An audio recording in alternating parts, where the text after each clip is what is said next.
మిత్రులారా, ఇవాళ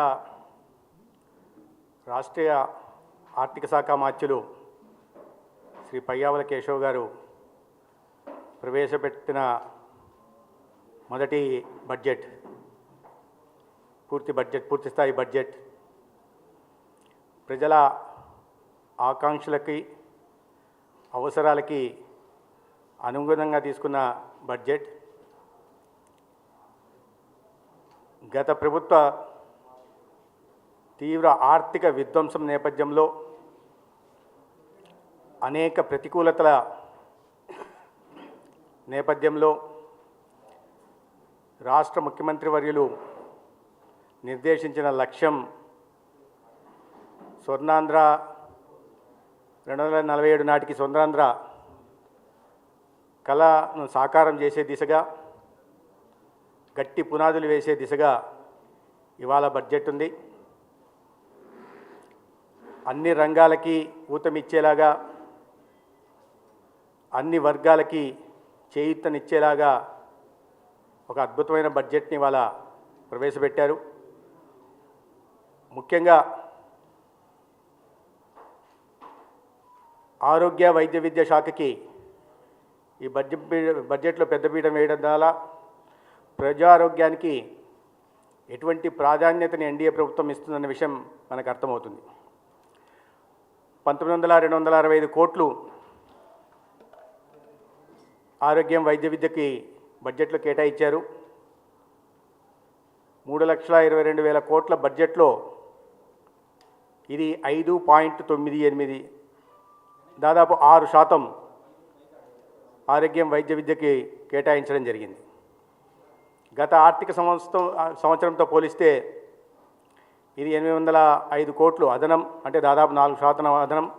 కానీ 2023-24 గత వైసీపీ ప్రభుత్వం ప్రవేశపెట్టిన ఆఖరి బడ్జెట్తో పోలిస్తే 4,340 కోట్లు అదనంగా ఈ ఆర్థిక సంవత్సరంలో ఆరోగ్య శాఖకి బడ్జెట్ కేటాయించడం జరిగింది.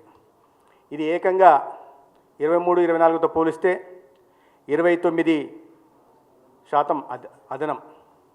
అదేవిధంగా మూలధన వ్యయానికి, క్యాపిటల్ ఎక్స్పెండిచర్కి పెద్దపీట వేస్తూ 2,075 కోట్లు కేటాయించడం జరిగింది. గతంతో పోలిస్తే దాదాపు రెట్టింపు, 2,705 కోట్లు కేటాయించడం జరిగింది మూలధన వ్యయానికి. గతంతో పోలిస్తే 1,420 కోట్లు, అంటే రెట్టింపు కన్నా అదనం మూలధన వ్యయానికి కేటాయించడం జరిగింది. అదేవిధంగా ఇవాళ ఎస్సీల సంక్షేమానికి 20,300 కోట్లు కానీ, ఎస్టీల సంక్షేమానికి 8,159 కోట్లు కానీ, లేదా బీసీల సంక్షేమానికి ఏకంగా 47,426 కోట్లు కేటాయింపులు చేయడం, అల్పసంఖ్యాక వర్గాల కోసం కూడా దాదాపు 5,500 కోట్లు కేటాయింపులు చేయడం బట్టి సమాజంలోని అన్ని వర్గాల సాధికారత కోసం ఈ ప్రభుత్వం ప్రత్యేక దృష్టి సారించింది. ఎవరి పట్ల ఎటువంటి వివక్ష లేకుండా అభివృద్ధి ఫలాలు, సంక్షేమ ఫలాలు అందరికీ అందించేలాగా ఈ బడ్జెట్ రూపొందించబడింది.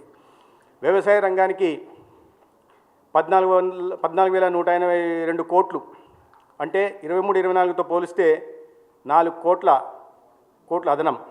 నీటిపారుదల శాఖకి పూర్తిగా పెండింగ్ ప్రాజెక్టులను విస్మరించి రైతాంగానికి సాగునీరు అందించాలనే విషయాన్ని మర్చిపోయి గత ప్రభుత్వం నడుచుకుంటే ఈ బడ్జెట్లో 18,020 కోట్లు కేటాయించి గత 23-24 బడ్జెట్తో పోలిస్తే ఏకంగా 9,700 కోట్లు అదనంగా పెట్టడం బట్టి వ్యవసాయ రంగానికి నీటిపారుదల శాఖ సాగునీరు అందించి రైతన్నలను ఆదుకోవడానికి ఎటువంటి చర్యలు ఈ ప్రభుత్వం తీసుకుంటుందనే విషయం మనకు అర్థమవుతుంది. గ్రామీణాభివృద్ధికి కూడా పెద్దపీట వేస్తూ దాదాపు 18,900 కోట్లు కేటాయించడం, గతంతో పోలిస్తే ఇది 3,500 కోట్లు అదనం. పట్టణాల మీద కూడా, పట్టణాల్లో మౌలిక సదుపాయాల కల్పన, పారిశుద్ధ్యం మీద దృష్టి పెట్టి దాదాపు 14,000 కోట్లు కేటాయిస్తే అది 23-24తో పోలిస్తే 2,300 కోట్లు అదనం. రవాణా శాఖకు కూడా 9,950 కోట్లు కేటాయింపు గతంతో పోలిస్తే 23-24తో పోలిస్తే 2,700 కోట్లు అదనంగా ఉంది. మూలధన వ్యయానికి ప్రత్యేకంగా మొత్తంగా బడ్జెట్లో మూలధన వ్యయం మీద ప్రత్యేక దృష్టి పెట్టి సంపద సృష్టి మీద ముఖ్యమంత్రి గారు ఎప్పుడు చెప్తుంటారు సంపద సృష్టిస్తేనే వాటిని పంచడానికి అవకాశం ఉంటుందని. అందుకని మూలధయం క్యాపిటల్ ఎక్స్పెండిచర్ మీద ప్రత్యేక దృష్టి సారించి 40,636 కోట్లు ఈ బడ్జెట్లో కేటాయింపులు జరిగాయి. ఇది 2023-24 వైసీపీ ప్రభుత్వం ఆఖరి బడ్జెట్లో ప్రవేశపెట్టిన దీంట్లో కేటాయించిన మూలధన వ్యయంతో అంటే యాక్చువల్స్తో చూస్తే 17,300 కోట్ల అదనం. రెవెన్యూ లోటుని 2.7% నుంచి 1.82%, అదేవిధంగా ద్రవ్యలోటుని 4.41 నుంచి 4.38% తగ్గించే ప్రయత్నం చేస్తున్నాం. అనేక ప్రతికూలతల మధ్య అనేక హామీలు ఇవాళ అన్నదాత సుఖీభవకు కూడా కేటాయింపులు చేయడం జరిగింది. తల్లికి వందనం పథకానికి కూడా కేటాయింపులు జరగడం జరిగింది.